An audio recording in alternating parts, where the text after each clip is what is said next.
Hi folks, a big thank you for tuning in today to what will be our first of a series of instalments of our roadmap review on what we've been building and what's coming up in the future of Firefish. Today we'll take a quick oversight of what we've been building the last 6 months, how we sort of build up our roadmap picture and what feeds into that, when you can expect the delivery dates of the initiatives that we've been working on, as well as what we've got mapped out for the next 3 to 6 months in Firefish as well. We've had a bit of a monumental shift in our product roadmap in the last, I would say, 6 months. There is so much that's gone into the initiatives that we've been working on, and I'm really, really excited to show these off to you at the moment. The chat is available to ask questions throughout this session. I will come back to the questions at the end, just as we sort of work through things. It's easier to pick them up at the end in bulk than it is to jump in now. So if you do have any questions, please do just ask them throughout the session. And as I say, I'll come back at the end and pick them up. So I thought the first place to begin would be to look at our roadmap formation and how the things that feed into our roadmap. If I just get this up. So I thought it would be worthwhile covering off a bit of our roadmap planning process there in terms of how you can get ideas to feed into Firefish, and then I'll look at what we've built in the last 6 months, as I say, and what's coming out shortly. So every sort of 90 days we create a new roadmap. We do a quarterly roadmap and we feed in different elements into that roadmap. We have our community ideas, and I'm delighted to say that in the first 6 months of this year we are on track to deliver 70% of the top 10 voted ideas within our customer community. Our community is accessible by any customer of Firefish who can register an idea and have it voted on by colleagues and peers, etc. It's a really great tool for feeding into the roadmap and helps us identify any challenges, pain points or desires that our customers have. Second is our industry data and trends. So we are in quite a unique position at Firefish where we monitor through our job flow index how the temp and perm market's performing, how applications are performing, number of qualified candidates, etc. So we take some of the market data that we see there and also feed that into our roadmap planning process. The next one is sort of typical. It would be any insights that we get from our sales process or from our customer estate in terms of the pains that they're feeling, the challenges that are going on, any trends that they're seeing in the market, and we bring any of those notes into our roadmap planning process. And then tech advances. AI is obviously everywhere at the moment. It's such a hot topic. Everyone's talking about AI. We're all trying to figure out the best use cases within our own businesses. I know at Firefish we have a big AI project going on internally. So we're looking at tech advancements when we're running our roadmap planning process and figuring out where that slots in and if there's things that have to be taken into account. And then finally, we do have a bucket in our roadmap planning process for paid to prioritise, which means if a customer has a certain feature that they want to see that isn't part of that current quarter's roadmap, they can submit a request for a proposal on having that paid to prioritise. What we do is we take all of these buckets of ideas and we feed them into identifying the key problems that we are seeing in a 90 and 365-day window to map out our quarterly roadmap, and I'll show you through what we've been working on for the last 2 quarters shortly. So some of the problems that we've seen from the first half of the year, and I'm sure they'll ring true with a lot of the listeners on this call, is we don't have enough new business. There's been changes in the market. It's no longer a candidate-driven market. It's definitely a business development focused market. So we're seeing a lot of agencies saying we just don't have enough new business, and that was one big problem that's coming out of our continuous discovery, is a desire to win more new and existing business. The second problem that we're seeing, and it's an evolution of AI thing, is applications from AI personalised CVs are increasing weekly. We're seeing it's easier than ever for candidates to go on to ChatGPT, upload a job spec and upload their CV and ask for their CV to be tailored to that job spec and then submit.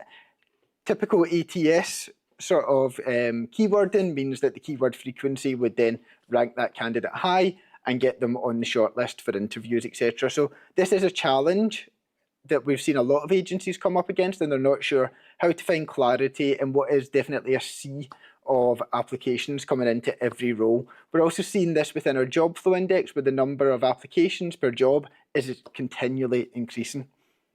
And the third problem that we identified through our continuous discovery in the first half of the year is agencies needing to do more with the same or less resource. So less operational expenses, more revenue is ultimately the problems that we have seen agencies do, and they're all pretty much linked in there in terms of need more new business with less or the same heads, need to get through the sea of AI generated applications with the same or less heads, and need to do more of everything with the same or less heads, which is a big sort of intertwined problem that we've been looking to head off through multiple initiatives in the first half of the year. So next up, we're going to have a look at our half one initiatives and what we have tackled this year, a lot of which you won't have seen yet if you are a Firefish user, as we're in multiple stages of this in terms of release and the stage which each feature is at. So before I do any demos of these features, I thought it would be good to have a look at the initiatives there. And I have to say, as part of this, I'm really proud of what we've been working on. It has, as I said, been a monumental shift in our product approach to undertake so many big initiatives within a 6-month period. So if I take, for example, tackling new business, what we have been building is business development lists to help you create and structure your outbound sales motion far more efficiently. We've also built email and link tracking for both candidates and contacts to help you understand what's working within your communication strategy more. And that comes back to the fact that AI is allowing people to generate messages en masse and send them out all the time, and there's no clarity in that noise of refining your personalised messaging. We've also developed our company reporting down the bottom to help you understand better where your revenue is coming from within your database. So if you can go to some of these clients with your outbound motion and look for more business, or actually if you don't have as much revenue as you thought from these clients, and there's potentially a lot more that you can be doing there.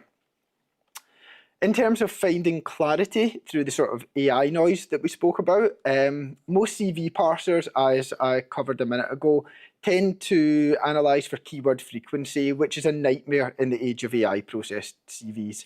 Our new AI parser automatically analyses candidates' employment history on their CV for demonstration of skills based on outcomes, not just keyword frequency, and I'm really excited to show that off. The beta feedback that we've had to date has been brilliant, so we'll get to that shortly. Our parser will also populate 300% more fields within a candidate record than traditional parsers do, so really, really good in terms of reducing the manual effort and the time spent on data sort of fill in and upload within the system. On the subject of doing more with the same or less resource, we've streamlined candidate onboarding via the candidate portal by enabling candidates to upload their bank details and then have those details sent automatically to a designated email address for payroll, onboarding, etc. And alongside that, while we've been looking at the job flow data, we've seen actually the temp and contract markets are far more buoyant at the moment than the permanent market is, given the economic climate and multiple external factors feeding into permanent hiring. So in order to help recruiters navigate a more temp and contract focused market easier without additional resource, we have been working on a shift scheduler natively within Firefish. It is still in development, which you can see on there. However, I can show a little bit of that off today. We also have a new dashboard for managing your current contracts, so your contracts out, which is a far more efficient way of managing contracts, terminations, and communications with your current contract list. We have the new Indeed integration, which is just at final test with Indeed. I believe we are the first CRM and ATS provider on the new Indeed integration, which means your job's got onto Indeed within 30 minutes of posting versus the traditional one of, I think it's a 12-hour pickup on the older integration. And alongside our integrations partner, Paymoji, we have developed a WhatsApp integration where recruiters can chat to candidates and contacts and automatically have all those conversations branched and pulled into the actions history within Firefish. This integration also allows a chatbot to be set up via Paymoji, where there can be different flows for asking questions. And if a CV is uploaded within that chat flow, what will happen is our AI parser will also pick up that CV and populate all of the candidate information within Firefish. So you can see the status of a lot of these features. We have a lot in beta at the moment, and that could be closed beta or open beta. Typically, if it's in beta, we are a number of weeks away from launching, typically 4 weeks away from go live. If it's ramping, that means we are in the sort of last 2 weeks heading into general launch and will be available for clients. If it's live, it's self-explanatory, and in development means that we are still obviously working on it. So we'd love to show you through some of these features at the moment, and what we'll do is we'll kick off by going to have a look at our business development functionality within Firefish. So under Firefish, I'm just in a test site here. Under the Opportunities tab, we now have this Leads tab, which is a lead list available tied to contacts, sorry, not candidates. And within the leads list, you'll have a list of all of your active, qualified and disqualified leads, the type of lead they are, the company that they work at, the contact that lead is associated to, and the lead name. So it may be that I want to come in and I want to look for leads associated to the Hut group, and I can add them in, and you can see I've got all of my qualified leads here. So these are ones that have created a job out the back of my outbound sales motion, and I have an active lead here. We have the ability to add multiple companies within the filters, multiple owners, different lead types, which is customizable. We've just put some placeholders in there for currently hiring, network event, social media and investment round, which would be typical triggers for an outbound motion, and then your lead stages within there. What I can do is I can come in, I can add a lead. Let's say it was the Hut group for go-to-market team, because I saw that they recently had an investment round, and if it was THG, I would pop the company in, and then for the contacts, it may be Stacey, the HR director, that I was looking to contact, and I can save that lead in there, which will create a new lead under that status. I can also work my leads from within here. So whenever I click a lead, it takes me into the new contact side panel. I have my recent activity, I have my lead status, and I can see any previous leads associated with this contact. So it may be that if I open up this side panel and I see, oh, I've just created this lead for Stacey, but I've actually, me or a colleague has 4 previous disqualified leads on this contact, it may be that it's actually not worth the while to go and pursue the outbound motion with this client, and this contact, and I may turn my attention elsewhere. Similarly, our lead list is available within the company profile, so I can see all leads that were associated to that company, and you can see the contacts that they were associated to, or they are also available as a tab within the contact profile. So there are multiple places that you can manage leads from within the system. We have also built a leads reporting pipeline there, so when you add cards to your dashboard, you can see these are all my leads, and you can play about with the filters, etc., to drill down. But you could see, as a recruiter, I may have 3 leads at new status, I have qualified 11 leads, which would be a terrific conversion rate, and disqualified 4 as a success rate. And this is a really exciting feature that we will be bringing to market in the next couple of weeks. There will then be some follow-ons to this feature, but I think it's a brilliant addition for being able to structure your outbound motion and go after winning more new business from within your CRM, while keeping a clear sort of action history within there of anything that you've been sending out. The next feature that I want to touch on that complements this actually would be the company reporting, to look at your existing database and see if there are any gaps in terms of revenue that you could go after with companies within your existing database. So as a Firefish user, I would go to the reports card library, I could go to the job module, and I could look at my sales types within there. Now we now have this new filter to filter sales type by company. And what I would want to see if I was looking at, for example, winning more new business, would be the sales amount that I have from the companies within my database. So I could look at seeing, for example, I've won £7.8 million worth of business from Firefish software. It'd be lovely if I had. And then I can see the placements and terminations. What's great about this is that I can really actually drill down by company. So I could filter down and say, just show me all of the data for Firefish software and see I get additional sales from this company, or I only get placements, I don't get any more additional sales, I don't get any extensions if it was contract workflow, and you could filter by workflow, etc. within there. So it lets you look at your sales performance within your CRM and then push that back through your outbound motion using your leads list to go after more new business within there. Also a really great tool to have there for any client reviews where you can filter by data just relevant to your clients within the CRM. And then the third thing that I wanted to touch on just while we're over on the new business side, but also engagement on the whole, is I wanted to touch on, just into another demo site here, is the email tracking that we've built, because I think this feature is brilliant actually. So if I come into a candidate record, I'll take Daniel Hales, for example. What you will see if you're a Firefish user, you'll know that these fish did not exist before. So what we're now doing is tracking emails going outbound from the system. So you can see this email here, for example, has one fish, and this shows that an email was sent successfully. Now this tracking is available for both candidates and contacts when available, so it really lets you dial in and understand your communication strategy and how that's performed across the board.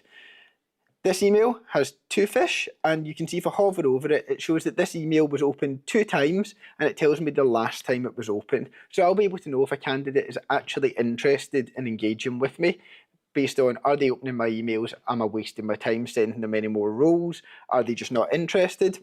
Similarly, I can apply that contact side.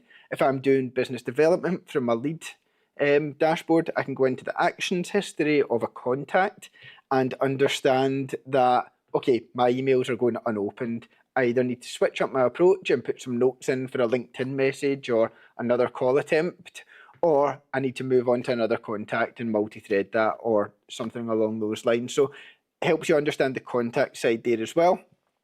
And then the other thing that we have here is 3 fish here, and this will show you this is an email with a link. So this link has been clicked twice, and if I expand the email here, you can see there's a link to these roles hyperlinked within there, and the link was last clicked on the 25th of June at 10 AM.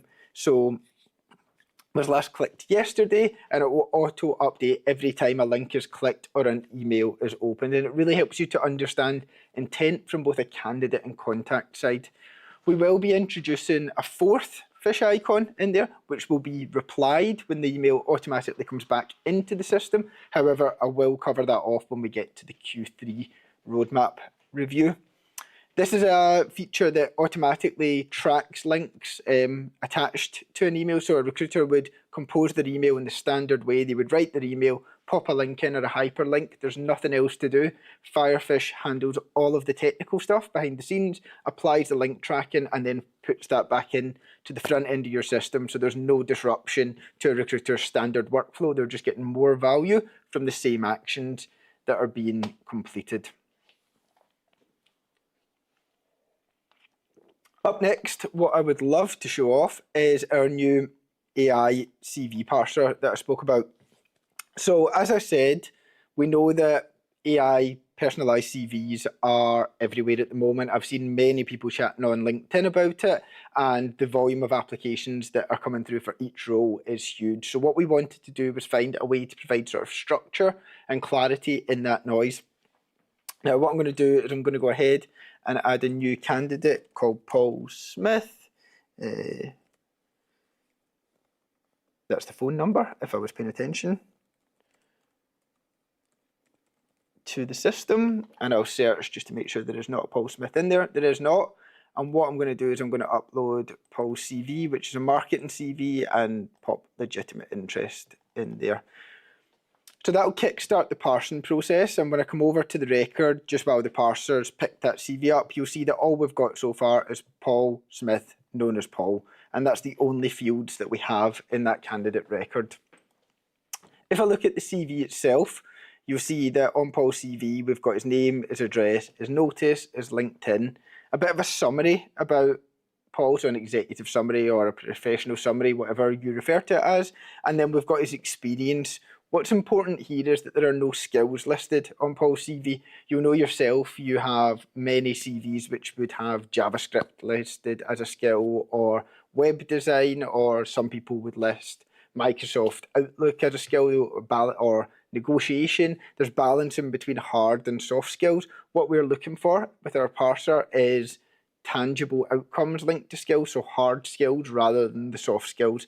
You'll see there are multiple employment histories in here. There's the Firefish software, there is Xero, one of our integrations partners, there's AG Bar, which is a company we use often, there's HubSpot, and again, there's no mention of any skills within here. We do have a list of certifications and we do have education, but it's a pretty standard Microsoft Word CV within here.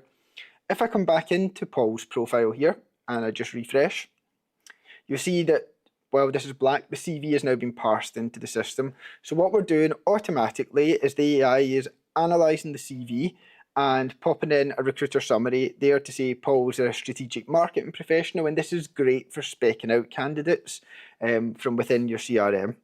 We're now also populating all of the personal details that we can find in there. So his name, his address, his postcode, his notice period is populated from the drop down there. We're getting the LinkedIn in so that we can link directly to his profile. We're getting his current job title within there as well. So from a profile fields perspective, we're getting a lot more information, but the real value lays in the employment history and the skills. So what you'll see is we now have this new top skills section within here. So the parser has gone off, looked at Paul's employment history, and is now building a skills profile based on the achievements that can be measured within Paul's employment history. So you can see as we come down here, each record of employment history here has skills attributed to that window of employment. So Firefish, for example, Paul's skills that were shown and demonstrated were A/B testing and conversion optimization, email marketing automation, and CRM management, and they're weighted at different rankings of skills on 1, 2, and 3 stars. 3 stars would be an expert, so you would expect that at managerial level. 2 stars would be intermediate in terms of they've done it autonomously for a period of time, and 1 star would be almost beginner level skills within there. We're also linking employment history to companies within the database, so you can see AG Bar has been linked there. Firefish, if I was to click link, it lets me create the company within there because there is not a match for Firefish. Similarly, for Xero, there is not a match in there either. What is great about the skills here is that if I hover over a skill, I get an explanation of why that skill has been included. So you can see for Paul here, digital marketing KPI reporting is included because Paul led digital marketing strategy campaigns with data-driven results for 1.5 years. If we look at the 1-star skill here, you can see that SEO content strategy execution, they developed content enhancing SEO for 1 year, so it's a shorter period of time, and they didn't develop a full strategy, they executed it. So there are many things we could get into. Same with CRM management down here. You can see in terms of lead generation, they generated significant leads for 1.5 years, and that would have been shown in the employment history of Firefish software over here, that if I could find something about leads, they generated leads within here and MQL. So it's a really powerful way to demonstrate that they have this skill. You will notice that we have a difference in colours here. So we have skills that are highlighted, but cross-functional leadership is not highlighted. The reason that's not highlighted is that's not a skill that exists in our properties at the moment. So you will have a skill library in Firefish, and we have a prompt that you can input based on the type of recruitment that you do to generate the top 150 relevant skills to that. And then you can link them and count how many of each skill is being used. These are unlinked skills, which we will be able to in the future provide the ability to suggest all of your unlinked skills and map them into your skills library. The new skills, in terms of top skills here, are now searchable within your database. So you are now able to go off and look. If I was hiring a marketing manager, I would be looking for Google Analytics reporting, CRM management, trend analysis, and PPC budgeting, for example. This candidate would come up rather than just keyword frequency. We're looking at actual skills that have been measured by outcomes. And as I say, the closed beta feedback that we've had is brilliant on this. We're hoping to get this out to general release, not next week, but the week after, and really excited to get our customers using this one. Up next, we have been working on the shift scheduler. And it's been a huge bit of work, really exciting bit of work, especially with the buoyancy of the temp and contract markets. And thought it would be good just to show a quick overview. It is very much a work in motion, but if there is anybody who recruits high volume temp stuff, then this will be one for you. I will just refresh this site to make sure we're logged in. So as part of this, we have created a new shift job within Firefish. Previously, we had contract and perm. We now have a shift job workflow. And if I come into just this test job, which is a shift job, and bear with me on some of this stuff, as I say, we are still developing. We now do have potential matches for the shift job. So looking at the matches based on distance, availability, all of the experience, skills, etc., all of the things that feed into potential matches. So within my potential matches, I may want to add Kevin Hart and Will Evans into my new availability pool. So when I get them into my availability pool here, it takes me now into the calendar view. And I can see that I've got a test shift within here with 2 candidates currently on that. I could drag Kevin Hart and also put him on that shift, and we now have 3 shifts. We have the blue circle here, and when I click on this, we can confirm this candidate. We can say they're on holiday, they're sick, and they'll be removed from the shift. They will call in with more information. It's a rest day, maybe, that is needed. They're not available, or they just didn't turn up. They're absent without leave. We can, as part of this, click to, and you'll see the status changes there. We can click to add new shifts, click to add candidates. We can filter by months, weeks, etc. And we also have the candidate view there where we can drag shifts into candidates rather than just candidates into shifts. So there is so much work going on. We have our bulk actions within here where we can add and remove candidates. We'll be able to do bulk communications. As I say, we are still very much going through the motions of the shift scheduler. It won't be available for general release until Q4, but I do believe that it will be a far superior product to the native shift schedulers and other CRMs out there at the moment. And if you are looking for a demo, please do get in touch with our sales team. They would be more than happy to take you through and keep you along that journey as to where we're going with the shift scheduler and when it will be available for you. The next thing, and just bear with me as I work through my list here, is our contracts out dashboard. So similarly to in the way that our there's a lot of buoyancy within the temp market, the contract market, actually our job flow data is shown is just as buoyant as the temp market. Perm still struggling a little bit for obvious reasons, but in doing that, what we wanted to do is make it easier for agencies with contract desks to manage their current contractors and their contractors out. We knew within Firefish we were great at all of the compliance stuff, but we wanted to surface a new list and the ability to communicate with your contractors. So under the opportunities tab, again, which seems to be ever growing, which is a really great thing because we're building more and more, we have this new contracts out tab.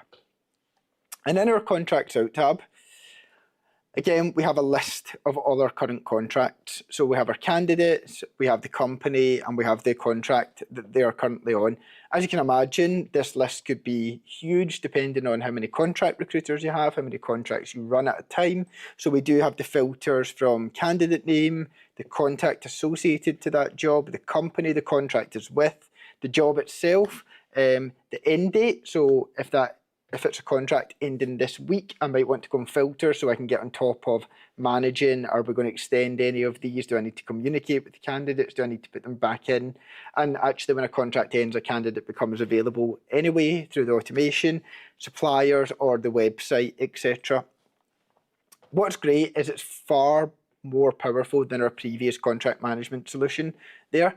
And what we have is the ability to communicate singularly or in bulk with your candidates as part of that contract. So I can select as many candidates as I want. If this was a list of 450 current contracts, and I could email them all in bulk with a follow-up date attached to it. I could send them all a message if it was a contract ending this week, just to say your contract finishes up this week. Please let me know of your availability in the coming weeks so we can start to get that journey back into your CRM, back into the actions. Remember, if you send that via email using the link and email tracking, you're getting that action history back in as well. And what we've also included here is the ability to bulk roll on and terminate contracts.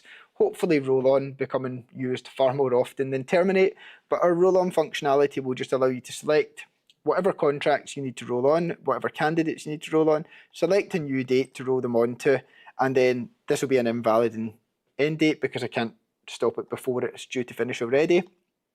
But it lets you roll them on. Same with terminations. I could terminate these contracts.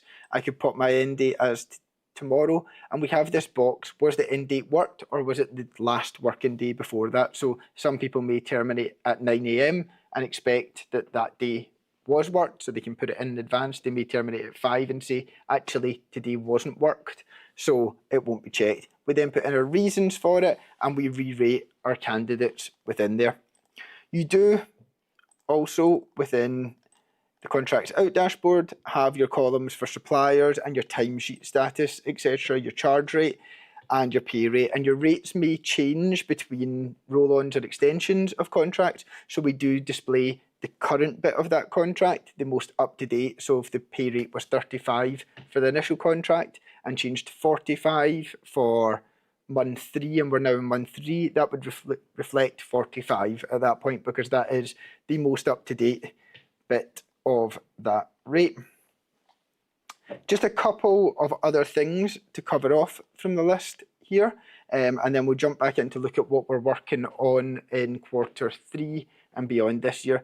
So as I spoke about for Indeed, we are currently in a testing phase with Indeed, and in our automations menu, you can see all of our great automations partner here, but we have Indeed with a beta tag on here. And if I enable this integration, you will see that by enabling, all of your live, new and reposted adverts will automatically be sent to Indeed. So we are providing much greater visibility for any job within the system. Within the settings, what we have is we have 2 new automation settings. So we have our advert posting, where on this new Indeed integration, you can set your default country. You can choose it's by per advert, or if you are based in the UK but recruit in the States, you could put it to Indeed US. We have more control over what's included. Is it the company information or the recruiter information? But most importantly, we also have direct apply within there. So any applications that come from Indeed are coming straight back into Firefish, and then we're sharing the application status back with Indeed. So if someone progresses or doesn't progress, we're sharing that back into Indeed for far better data sync between the platforms.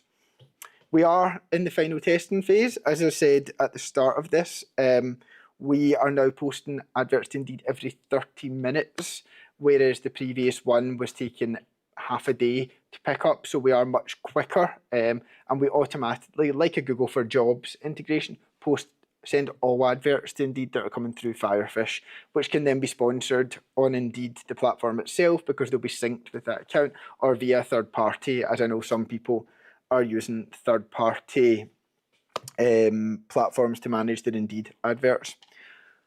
Final notable mention that I did want to give on our messaging integration was Paymoji, which is our new WhatsApp integrations partner. So Paymoji allows for bulk and singular messaging to both candidates and contacts from within Firefish. I don't have a demo to show you, we're just in beta phase just now, but bulk and singular messaging, and for those message logs to come back in to the actions in your candidate history. So if I went back to Paul's candidate record in my sort of actions history in recent activity, I would be able to see all of my conversations that occurred via WhatsApp, and they would be grouped within there. So I could start a conversation with Paul, I would get the WhatsApp pop-up, I would send the notification, we have a pop-up with Paymoji within the system, I could have my conversation safe in the knowledge that all of that is going to come back into my recent activity within Firefish.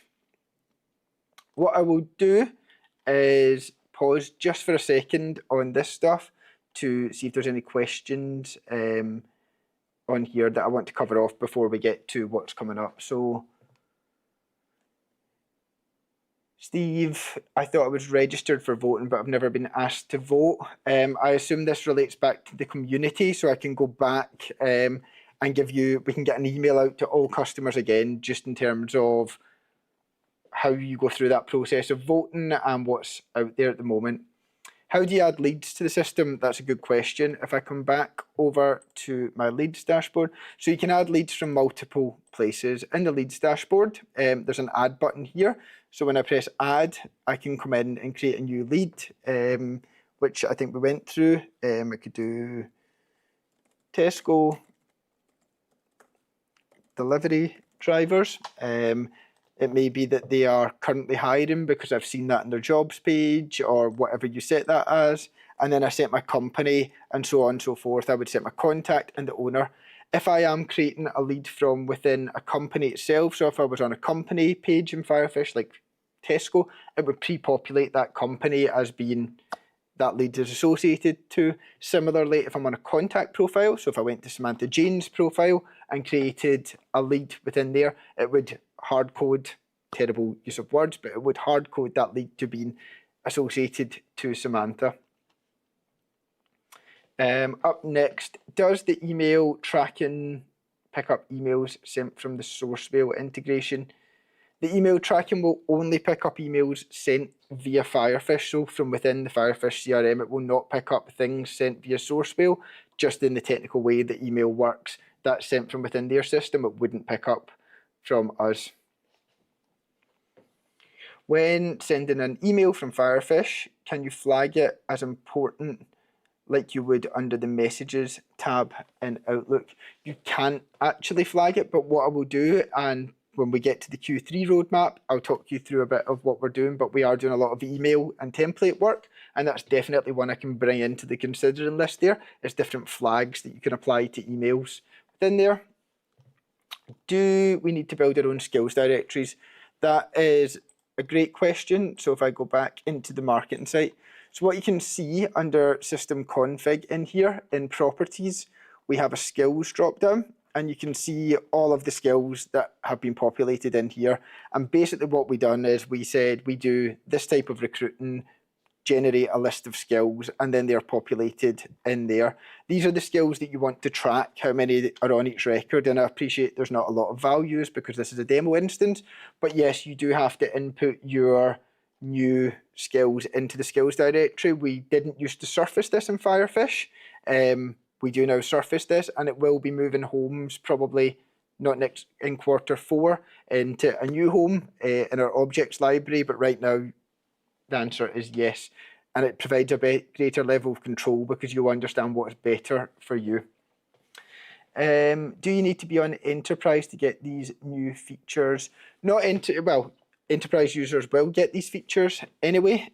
Most of them are a split of packages, and I'll run through that in a minute. The Indeed one is Professional and Enterprise, because that is something that's where our Professional and Enterprise get integrations that we have built and support and provide a greater level of automation. With the email tracking, you provided a hyperlink. Does the email need to include a link to be tracked? No, absolutely not. So if I go back to Paul Smith, for example, what you can see, it wasn't Paul Smith, apologies, it was, it's the wrong site that I'm in, sorry.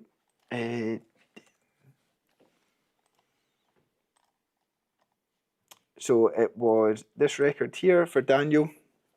What you can see is this is an email without a link. So the action that you'll get or the insight that you'll get on emails without links are the number of times that email was opened. So whether it was sent successfully, and was that email opened, how many times, and when was it last opened.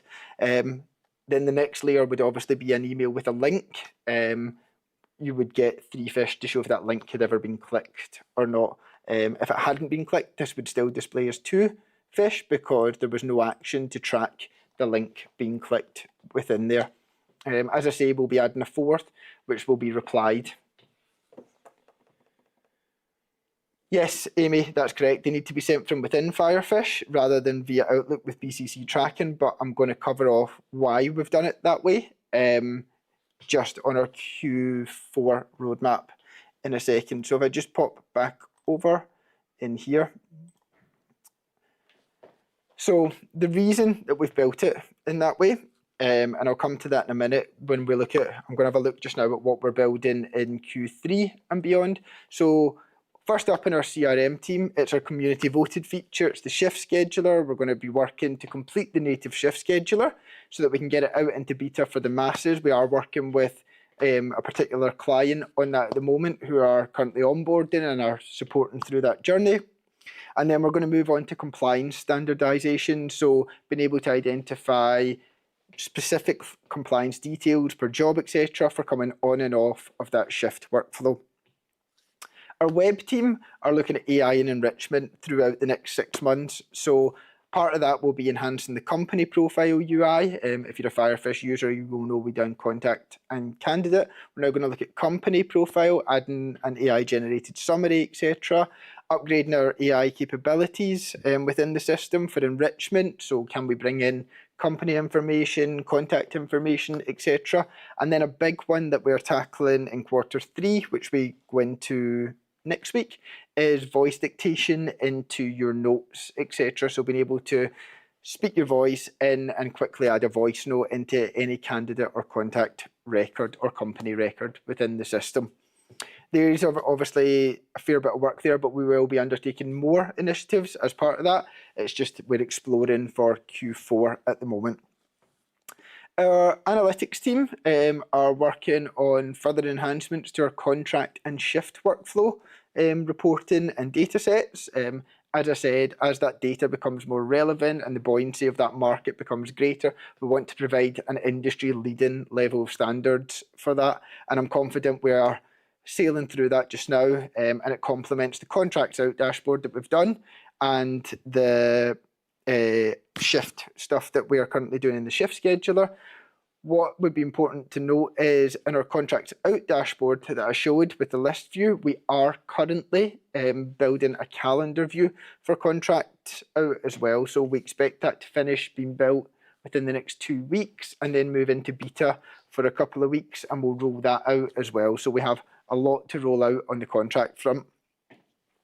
Alongside that, we will be moving our dashboards onto the new homepage within Firefish, so allowing you to add different types of reports to your homepage, far greater level of customization, so that when you come into the system, you can see, okay, these are the leads that I have to work today, this is how much revenue I've made, etc. It's far greater level of control on your dashboard as soon as you come into the system.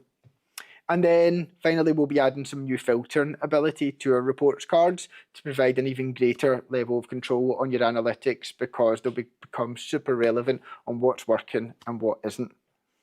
Coming back to the email stuff that you spoke about just there, Amy, which was a great question. We are currently implementing the Microsoft Graph API, which is a modernization of any Microsoft integration. As part of that, what we'll be doing is any email sent to you while you have the Graph API sync on will mean that you don't have to have Firefish open. That email will automatically come back into a candidate record within Firefish, so you should be able to complete all of your actions within Firefish. So if I send an email to you, I'll choose Amy Watson, for example. If I email Amy from within Firefish, I don't have to wait for the email to come back into my inbox to add the reply back into Firefish. It will automatically bring the reply straight back into the candidate record. And then at that point, we'll display the flag for this email has been replied to, and you can pick up your reply within the CRM. So you're not working out of multiple places. You do have that single source of truth within your CRM, and you can complete more actions, as you should be able to, within your email history. And I hope that makes sense on that journey. Alongside the Microsoft Graph API integration, that does open up Firefish for more Microsoft integrations later on in the quarter. We will be exploring, for example, a Microsoft Teams integration for meeting links, etc., before the end of the year.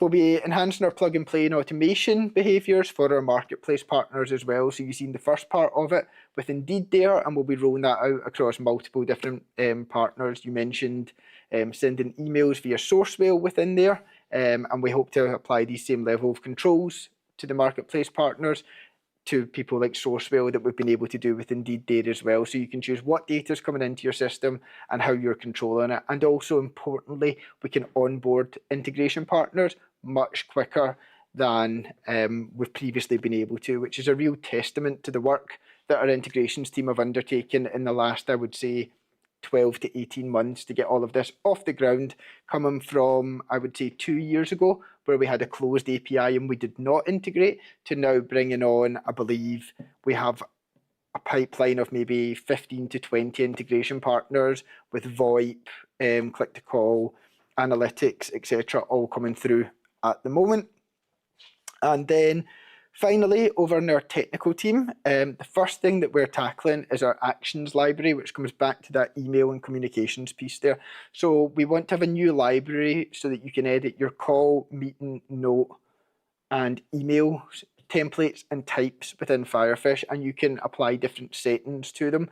A good use case for this would be that you want to create business development call scripts, and you'll be able to put a script template into Firefish so that people can follow it when they're doing a call. Similarly, you can add new call and meeting types, new email types, and build out a different bank of those action libraries that you can execute while your emails are coming back into the system to really join up all of this journey of greater automation, greater tracking, greater outbound motion, and pulling it all together in one.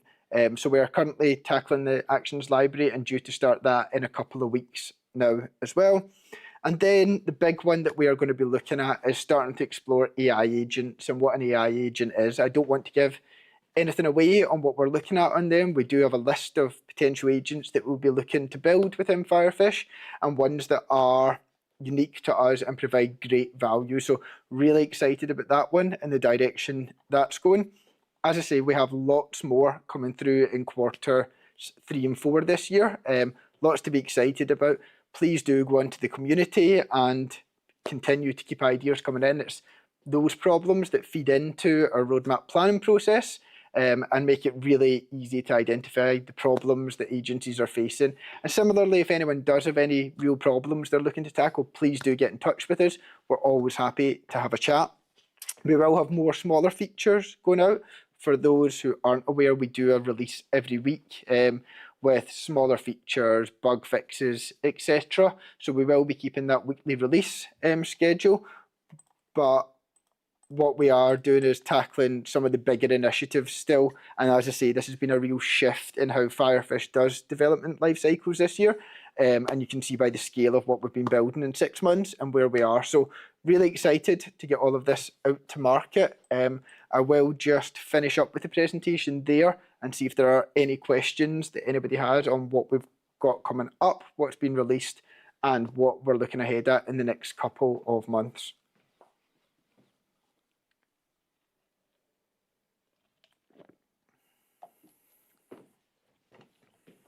Not seeing anything coming in quite yet. As I say, if you do have any questions about anything shift focused, contract focused, or outbound leads, etc., any of that, our sales guys for non-customers would be more than happy to walk you through. Customer success managers for customers would be more than happy to walk anybody through it as well. I will just give it another 30 seconds or so to see if we have any more questions, but I want to say a big thank you to everybody who has tuned in for this session today and anybody who will watch it on the replay. We're super excited to go into the next 6 months of development and continue pushing our customers forward in the direction that they need to be going in. Nope. Doesn't look like we're going to get anything else in. So what we will do is just wrap up the session there. We will be running these every 6 months so we can look back at what's coming in or what's coming out and what's coming up in the future there. So I look forward to running this session with you again towards the end of the year, and we can reflect back on where we're at on all of these journeys and look at the problems for the next 6 months when we're heading into 2026, unbelievably. So enjoy your weekend when it comes after tomorrow. And again, a big thank you to everybody who's joined this session.